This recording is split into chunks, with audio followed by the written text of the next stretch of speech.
I want to talk about leadership, specifically control versus command.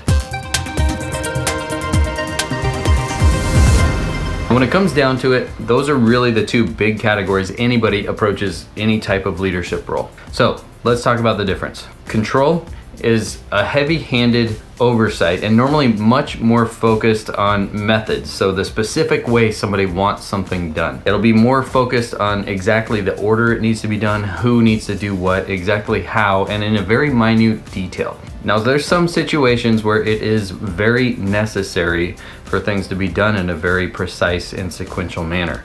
But the vast majority of times that eliminates the possibility for your team to use any kind of creativity or take initiative in solving problems. So most of the time it leads to a very control-focused environment where the team is not empowered, they can't make their own decisions, they always have to go check with somebody, and you're going to end up with a team that can't actually be productive on their own without somebody telling them every little thing to do. Bottom line, control is much more about micromanagement, especially from a leadership standpoint. And again, there are situations where that's necessary and that's totally fine and understandable. However, it does not fit the bill for the majority of leadership situations across the board, just in a blanket sense. Okay, let's talk about command. What do I mean when I say command? Well, command is different than control because it's not focused on specific methods or the minute details in which something is communicated, with the exception of situations where that's required.